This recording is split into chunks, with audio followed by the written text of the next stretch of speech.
ఏ శుభకార్యానికైనా శుభారంభం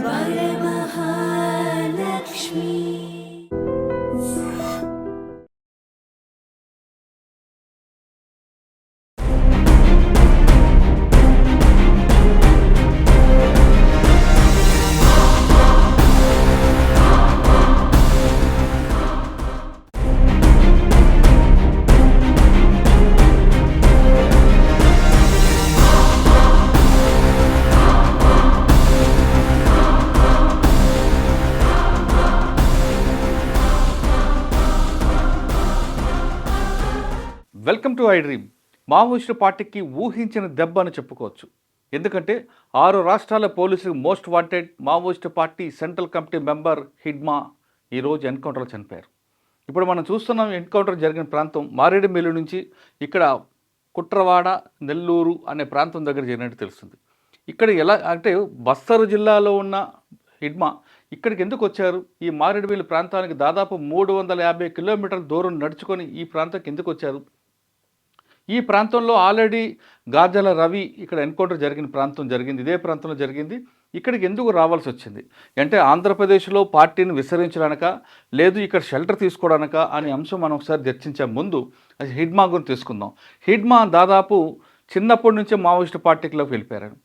వెళ్ళిన తర్వాత అతను స్కెచ్ వేస్తే ఖచ్చితంగా పోలీసులు కానీ రాజకీయ నాయకులకి వెళ్ళిపోవాలి. ఇప్పుడు మనం హిడ్మా స్కెచ్ వేసే శత్రువులకి ఇంచుమించు నూకలు చెలిపినట్లుగానే అనుకుంటారు. ఎందుకంటే అంత ఫెరోషియస్గా ఆయన వేస్తాడు, ఖచ్చితంగా ఆయన దాడుల్లో పాల్గొంటాడు.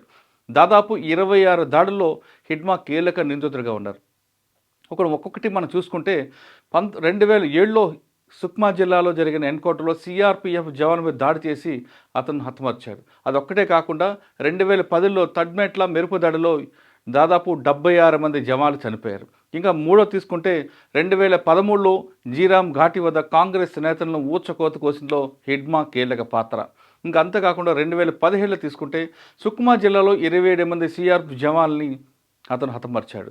ఇంకా 2017 తర్వాత 2021లో ఏప్రిల్ 4 బీజాపూర్లో తరేందా హిడ్మా వ్యూహంలో చిక్కుకొని అంటే అక్కడ ఆంబుష్ వేసి పోలీసులు వస్తారని పెట్టడంతో ఆయన తెలియగా సిఆర్పిఎఫ్ జవాన్లు 23 వచ్చి చనిపోయారు. ఇంకా అక్కడి నుంచి అతని ప్రయాణం ఇంకా ముందుకు వెళ్తూనే ఉంది. అంటే 2021 వరకు అంటే 2017 నుంచి 2021 వరకు అతను వేసిన స్కెచ్లో దాదాపు 100 మంది పోలీసులు చనిపోయారు. అదొక్కటే కాకుండా కాంగ్రెస్ పార్టీకి సంబంధించిన శుక్లాక్ కూడా అతను వేసిన స్కెచ్లోనే అతనుతో పాటు మరికొంతమంది చనిపోయారు. అదొక్కటే కాకుండా సల్వార్జుడు సంబంధించిన మహేందర్ కర్మ హత్యలో కూడా అతను ఒంట్లగా పోలీసులు చెప్తున్నారు. ఇంతమంది హత్యకు కారకుడైన అతని మీద ₹1,00,00,000 పైగా రివార్డు ఉంది. దాదాపు అతనికి 3 సెక్యూరిటీలు ఉంటాయి. అంటే 3 లేయర్స్లో అతనికి సెక్యూరిటీ కనిపిస్తుంటుంది. అతను కానీ ఒక స్కెచ్ వేశాడంటే ఖచ్చితంగా అందులో పడాల్సింది. ఎందుకంటే బస్తర్ జిల్లాలో కానీ, అబూజ్మడ్లో కానీ, ఛత్తీస్గఢ్ కానీ, లేదు ఏఓబీలో కానీ, ఆంధ్ర ఒరిస్సా బోర్డర్ సరిహద్దు కానీ, తెలంగాణ కర్రెలగుట్ల వైపు కానీ, గచ్చిరోలి మహారాష్ట్ర తీసుకున్నా, ఎక్కడ తీసుకున్నా సరే అతని యొక్క ఆ టోపోగ్రఫీ మీద పూర్తిగా అవగాహన ఉంది. అదేవిధంగా అంతేకాకుండా కొండలు ఎక్కి దిగడంలో అతనికి మంచి నైపుణ్యం ఉంది. ఇవటే కాకుండా అతనికి వచ్చిన భాషలు గోండీ జాతికి చెందిన హిడ్మాకు గోండీ వచ్చు, హిందీ, బెంగాలీ, ఒడియా, తెలుగు ఎన్ని భాషల మీద పట్టుంది. కాబట్టి అన్ని ప్రాంత ప్రజలు కూడా అతనికి బాగా లైక్ చేస్తుంటారు. ముఖ్యంగా ఆదివాసీలు అయితే అతను పిలుపు ఇస్తే చాలు మరుక్షణంలో అక్కడ వాళ్తారు. అతను ఏం చెప్పితే అది చేయడానికి సిద్ధంగా ఉంటారు. అంత ఆదివాసీలు అంత పట్టున్న హిడ్మా బస్తర్ జిల్లాలో అక్కడ వదిలిపెట్టి ఏఓబీకి ఎందుకు వచ్చారు అంటే గతంలో గాజర్ల వాళ్ళకి సంబంధించిన వ్యక్తి చనిపోయినప్పుడు అక్కడ నల్లూరి నారాయణరావు ఎలియా సురేష్ ఇతని యొక్క స్టేట్ కమిటీ మెంబర్, అతనితో పాటు మరో 20 మంది మావోయిస్టులు అక్కడ ఉంటుంటారు. అతనితో పాటు టెక్ మధు కాకుండా టెక్ సురేష్, టెక్ క్రాంతి ఇతను కూడా అతనితో పాటు ఉండి అతను కూడా ఏఓబీలో ఉండడం. ఏఓబీ దాటిన తర్వాత కలిమెల, బీజాపూర్, కలిమెల నుంచి బలిమెల అటువైపు తలదాచుకోవడం ఇటు రావడం జరుగుతుంది. కాబట్టి అతను ఆ ప్రాంతం నుంచి ఏఓబీ నుండి కట్ ఆఫ్ ఏరియాలోకి ఆంధ్రప్రదేశ్ రావడానికి వస్తున్నప్పుడు ఏపీ పోలీసులకు అతని వ్యూహాన్ని అడ్డుకుంటుంటారు. ఆ విధంగా అతనికి మంచి పట్టు ఉన్న ప్రాంతం అది. ఈ ప్రాంతంలోకి తలదాచుకోవడానికి హిడ్మా ఇతని సూచనల మేరకు వచ్చాడా, లేదు ఇక్కడ ఆంధ్రప్రదేశ్లో కూడా మరోసారి పార్టీ పూర్తిగా ఉనికి కోల్పోతుంది కాబట్టి ఇక్కడ కూడా పార్టీని మరొకసారి బలోపేతం చేయడానికి, ఆదివాసీలను సమకూర్చుకోవడానికి అతను ఏమైనా వ్యూహంలో భాగంగా ఇక్కడికి వచ్చాడా అనే విషయాన్ని పోలీసులు ఇంకా చెప్పట్లేదు. మొత్తమే తీసుకుంటే ఈరోజు ఉదయం 4 గంటల నుంచి కూడా కాల్పులు జరిగాయి. ఆ కాల్పుల్లో 6 చనిపోయారు. 6లో హిడ్మాతో పాటు అతని భార్య, మరొక మహిళ ఉన్నారు, ఇంకొక వ్యక్తి కనిపిస్తున్నారు. ఇతనితో పాటు నారాయణరావు అలియాస్ సురేష్, అదేవిధంగా టెక్ క్రాంతి కూడా చనిపోయినట్లుగా మనకు సమాచారం అవుతుంది. అయితే ఈ ఆపరేషన్ చూస్తుంటే హిడ్మా ఎందుకు వచ్చారనేది ఆఫీసర్ల యొక్క చాలా ఇంపార్టెంట్ టాస్క్గా తీసుకున్నారు. కాబట్టి నిన్న రాత్రి నుంచి ఏపీ డీజీపీ గారు హెడ్ క్వార్టర్లోని తెల్లవారుజామున 4 గంటల వరకు ఉండి అతనితో పాటు సీనియర్ ఆఫీసర్లు అందరూ రావడం, కూర్చొని ఈరోజు 4 గంటలకి డీజీపీ గారు అంతా ఆపరేషన్ అయిపోయిన తర్వాత వెళ్ళారంటే ఇది ముందస్తు భాగంగానే జరిగినట్లుగా చెప్పుకోవచ్చు. ఎందుకంటే ఆంధ్రప్రదేశ్లో ఎస్ఏబీలో ఒక ఆఫీసర్ ఉన్నారు. ఆయన డైరెక్ట్గా హిడ్మాతో కొరియర్గా పనిచేస్తున్నారనేది అందరికి బహిరంగ రహస్యం. అతను ఒక డిఎస్పీ స్థాయి అధికారి. ఎప్పుడు హిడ్మా మీద వాచ్ చేయడం, హిడ్మాకు సంబంధించిన వివరాలన్నీ అందించడంలో హిడ్మా అతన్ని కొరియర్గా భావించాడు. కానీ అతను మాత్రం పోలీస్ అనే విషయం హిడ్మాకు తెలియపడంతోని అతను వ్యూహంలో పడి ఈ విధంగా హిడ్మా ఇటు వచ్చాడని మాత్రం ఒక ప్రాథమిక సమాచారం. అది ఎంతవరకు కరెక్ట్ అనేది ఇంకా ఎవరూ ధృవీకరించట్లేదు. మొత్తం మీద తీసుకుంటే హిడ్మా ఇప్పుడు మనం చూస్తున్నాం మారేడుమిల్లి అటవీ ప్రాంతం, ఇది రాజమండ్రికి దగ్గరగా కనిపిస్తుంటుంది. ఇక్కడ నుంచి ఒక మారేడుమిల్లి మద్దలూరు, ఇక్కడ నుంచి మనం తీసుకుంటే ఇప్పుడు ఇక్కడ గొండివాడ ఈ ప్రాంతంలోనే ఎన్కౌంటర్ జరిగినట్లుగా మనకు సమాచారం అవుతుంది. ఈ గొండివాడ అనేది నెల్లూరు, కుట్రవాడ, పాములేరు ఇవన్నీ కూడా ఈ ప్రాంతం అంతా కూడా కంప్లీట్గా టైగర్ రిజర్వ్ ఫారెస్ట్గా కనిపిస్తుంటుంది. మారేడుమిల్లి ఇక్కడ చూస్తుంటే మనకి జలతరంగిణి, అదేవిధంగా వలమూరు, ఈ అమృతధార ఇవన్నీ ఈ ప్రాంతం అంతా కూడా కంప్లీట్గా ఒకప్పుడు మావోయిస్టు పార్టీకి పెట్టిన కోట. కానీ ఇప్పుడు క్రమేపీ అది దూరమైపోయింది. ఎందుకంటే పోలీసుల యొక్క ఇది ప్రాంతం అంతా తిరగడం, అంతేకాకుండా ప్రభుత్వ పథకాలు కూడా ఈ ప్రాంతంలోకి పూర్తిగా వెళ్ళడంతో ఇక్కడ ఉన్న ప్రజలు పార్టీకి దూరంగా అయ్యారనే విషయం తెలుస్తుంది. కానీ ఇక్కడ నుంచి ఇక్కడ రావాలనుకుంటే తెలంగాణ నుంచి ఇటు రావాలి. కాబట్టి ఇక్కడికి వచ్చే దారిలో కొంత అక్కడక్కడ ఆదివాసులు కనిపిస్తుంటారు. వాళ్ళ యొక్క సహకారంతో వీళ్ళు వస్తున్నారని తెలుస్తుంది. అంతేకాకుండా తెలంగాణ సరిహద్దులో ఉన్న కొన్ని గ్రామాలు, గూండాల అనే గ్రామంలో పార్టీకి సంబంధించిన కొంతమంది కార్యకర్తలు అతనికి సపోర్ట్ చేయడంతో గతంలో గాజర్ల రవి కూడా ఇదే విధంగా రావడం, వాళ్ళకి ఇచ్చిన వాళ్ళకి షెల్టర్ ఇవ్వడం, తర్వాత గాజర్ల రవి కూడా ఈ ప్రాంతంలో రావడంతో ఇప్పుడు మనం చూస్తున్న ఈ గోండి ఈ ప్రాంతంలోని గతంలో కూడా గాజర్ల రవితో పాటు మరికొంతమంది ఎన్కౌంటర్ అయ్యారు. ఇప్పుడు మనం చూస్తున్న ఫీల్డ్లో ఎలా వచ్చుంటాడు, దాదాపు 350 కిలోమీటర్లు ఎక్కడ బీజాపూర్ జిల్లా దాటి బస్తర్ నుంచి బీజాపూర్ జిల్లా వరకు ఏ విధంగా వచ్చారనే విషయాన్ని మనం ఒకసారి చూద్దాం. నేషనల్ పార్క్లో చుట్టూ సెక్యూరిటీ మధ్య ఉండే హిడ్మా మారేడుమిల్లి ఎలాగొచ్చారనేది మనకున్న సమాచారం ప్రకారం ఒకసారి చూద్దాం. ఇప్పుడు మనకు కనిపిస్తుంది రంపచోడవరం, మారేడుమిల్లి, గుడిస, మోతుగూడెం. ఇదంతా ఒకప్పుడు మావోయిస్ట్ పార్టీకి పెట్టిన కోట. ఇప్పుడు మనం చూస్తున్న ఈ మారేడుమిల్లి ప్రాంతం నుండి చింతూరు మీదుగా కొంట ఈ ప్రాంతం అంతా మోతుగూడెం నుంచి రావచ్చు, లేదంటే గోదావరి రివర్ దాటినే రావచ్చు. మోతుగూడెం, పొల్లూరు ఇలాగ వెళ్ళొచ్చా, లేదు ఎక్కువగా మావోయిస్టుకి తిరిగే ఏరియా కాబట్టి మోతుగూడెం మీదుగా కొంట వచ్చి కొంట నుండి ఇలాగ ఇవి పైకి వెళ్తే గోదావరి నది కనిపిస్తుంది, సీలేరు కనిపిస్తుంది. ఇక్కడ నుండి కుర్తి, దోర్నపాల్. ఈ దోర్నపాల్ అనేది మావోయిస్ట్ పార్టీకి పెట్టిన కోటది. ఇప్పుడు కూడా అక్కడ మావోయిస్ట్ పార్టీకి సంబంధించిన సానుభూతి పరులు ఉంటారు. అసలు ఉదయం కాదు, రాత్రిలే కాదు, ఉదయం కూడా ఆ ప్రాంతంలోకి సింగిల్గా వెళ్ళాలంటే భయపడే ప్రాంతం ఈ దోర్నపాల్. ఈ దోర్నపాల్ వరకు వచ్చి ఇక్కడ నుండి హిడ్మా దోర్నపాల్, చిక్పాల్, కేరళపాల్ ఇలాగ ఈ విధంగా వెళ్ళి ఉండొచ్చు అనేది పోలీసుల యొక్క వ్యూహం.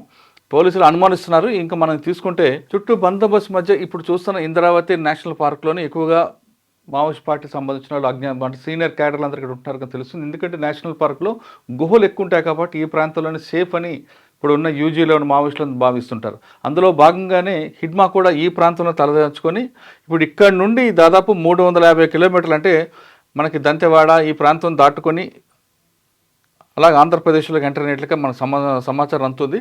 ఇది ఎంతవరకు కరెక్టా అనేది పోలీసులు చెప్పాల్సిన అవసరం ఉంది. ఇప్పుడు ఇక్కడ నుండి అక్కడికి వచ్చి సుకుమా మీదుగా ఈ ప్రాంతం మల్కన్గిరి,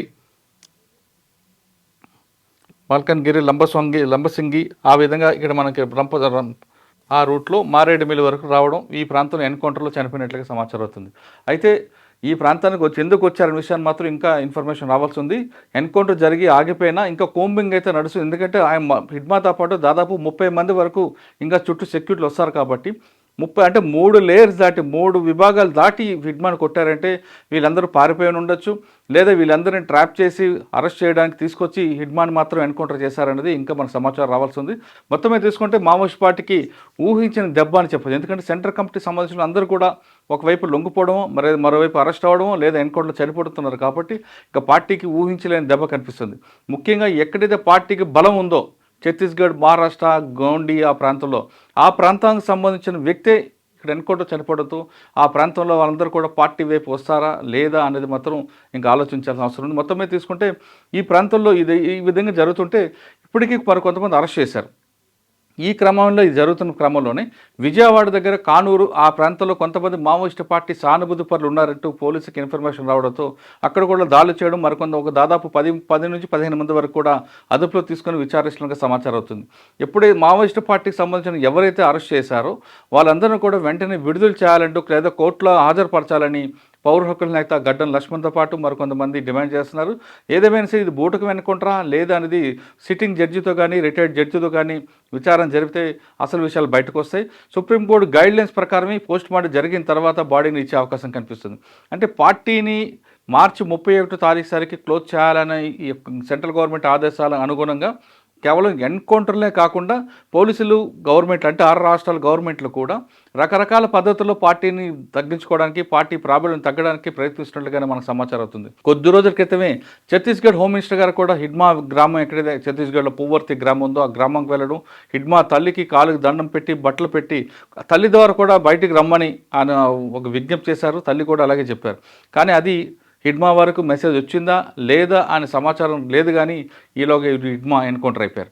ఇంకోవైపు ఎక్కడైతే కొంతమంది సెంట్రల్ కమిటీ ఇప్పుడు ప్రస్తుతం మావోయిస్ట్ పార్టీకి మెయిన్ లీడర్ తిరుపతితో పాటు ఆజాద్, అదేవిధంగా బడే చొక్కారావు గారు, అదేవిధంగా ఆజాద్ గారు వీళ్ళందరూ కూడా ఇంకో లోపల ఉన్నారు. వాళ్ళని కూడా బయటికి రమ్మని కూడా ములుగు ఎస్పీ గారు కానీ లేదా తెలంగాణకు సంబంధించిన పోలీస్ ఆఫీసర్స్ అందరూ కూడా విజ్ఞప్తి చేస్తున్నారు. అది ఎంతవరకు వాళ్ళు రిసీవ్ చేసుకుంటారా లేదు వాళ్ళు నమ్మిన సిద్ధాంతం కోసం అడవిలోనే అమరులు అవుతారనేది వాళ్ళు తేలాల్సింది. కానీ ఏ విధంగా చూసుకున్నా సరే ఛత్తీస్గఢ్ బార్డర్లో ఇంతవరకు భారీ ఎన్కౌంటర్ జరిగాయి. అదేవిధంగా తెలంగాణకు సంబంధించిన జరిగాయి. ఇప్పుడు మాత్రం ఆంధ్రప్రదేశ్ పోలీసులు కూడా ఆంధ్రప్రదేశ్లో ఎన్కౌంటర్ జరగడంతో మొత్తం టోటల్గా ఉన్న 6 రాష్ట్రాల పోలీసులతో పాటు సెంట్రల్ గవర్నమెంట్ పోలీసులు కూడా ఆంధ్రప్రదేశ్ పోలీసుల వైపు చూసే అవకాశం కలిగింది. ఎందుకంటే అంత టెక్నాలజీ డెవలప్ అయిన తర్వాత ఈ విధంగా వాళ్ళు ఆంధ్రప్రదేశ్ పోలీసులు పిన్ పాయింట్గా వెళ్ళి ఎన్కౌంటర్ చేయడం అనేది మా పార్టీకి దెబ్బ అని చెప్పొచ్చు. అదేవిధంగా పోలీసుల్లో కూడా ఇంటర్నెట్ అంటే టెక్నాలజీ ఎంత ముందుకు వెళ్ళామనేది వాళ్ళ అప్పర్ హ్యాండ్ చూపించుకోవడానికి ఇది ఒక ఎగ్జాంపుల్గానే మనం చెప్పొచ్చు. ఈ పరిణామాల నేపథ్యంలో రంపచోడవరం ఆ ప్రాంతంలో కూడా కుంబింగ్ జరుగుతుంది. రంపచోడవరం దాటి కొంచెం ముందుకు వెళ్తే అక్కడ మనకి గోదావరి తర్వాత వచ్చేసరికి చింతూరు ఈ ప్రాంతం మీద కూడా ఎఫెక్ట్ ఉండొచ్చు. ముఖ్యంగా హిడ్మా ఎన్కౌంటర్ తర్వాత పార్టీలో కూడా కొంతమంది అంటే ఆంధ్రప్రదేశ్లో తెలుగు సంబంధించిన నాయకులు చనిపోయినప్పుడు రిటైలేషన్ లేదు. కానీ ఖచ్చితంగా గోండికి సంబంధించిన వ్యక్తి చనిపోయాడు కాబట్టి ఛత్తీస్గఢ్ అదేవిధంగా మహారాష్ట్ర సరిహద్దుల్లో మాత్రం ఆయన సానుభూతి పరులు అంటే ఆ ప్రాంతంలో ఎక్కడో దగ్గర అటాక్ చేసే అవకాశం మాత్రం ఒక సింబల్ కనిపిస్తుంది. ఏదో రకంగా చేయొచ్చు వాళ్ళు అనే విషయాన్ని పోలీసులకు గుర్తించి ఛత్తీస్గఢ్ ప్రాంతం కానీ అదేవిధంగా మహారాష్ట్ర సంబంధించిన ప్రాంతాలు కానీ నేషనల్ పార్క్ చుట్టుపక్కల ప్రాంతాల్లో కానీ తెలంగాణ సరిహద్దు ప్రాంతాల్లో ఆంధ్రప్రదేశ్ సరిహద్దు ప్రాంతాల్లో ఎవరైనా సరే రాజకీయ నాయకులు కానీ మాకు చెప్పకుండా గ్రామాలకు వెళ్ళొద్దని, ఎవరికైతే థ్రెట్ ఉందో వాళ్ళందరూ కూడా కేర్ఫుల్గా ఉండాలని పోలీసులు మాత్రం సూచిస్తున్నారు. ముఖ్యంగా తీసుకుంటే ఛత్తీస్గఢ్ ప్రాంతంలో ఏదో ఒక పరిణామం జరిగే అవకాశం కనిపిస్తున్న విషయం మాత్రం పోలీసులు నమ్ముతున్నారు. అందుకు అనుగుణంగానే బందోబస్తు చేస్తున్నారు. Few cadres, including the leaders, are planning to shift to Andhra Pradesh due to continuous pressure in Chhattisgarh. So we are keeping a continuous watch on that. In continuation to that, in last 1 or 2 days, we had a very specific intelligence that few of the top Maoist leaders are entering into Andhra Pradesh and they are planning to revive the movement. So in that continuation, today morning, one exchange of fire has taken place between Maoist and security forces, in which 6 Maoist dead bodies have been recovered. So far, what identification we could fix is Madhvi Hidma. He is the central committee member. and first. ఇది హిడ్మా ఎన్కౌంటర్పై ఒక విశేషం, ఒక విశ్లేషణ. మరో విషయంలో మళ్ళీ కలుద్దాం. అంతవరకు నమస్తే. Thank you very much.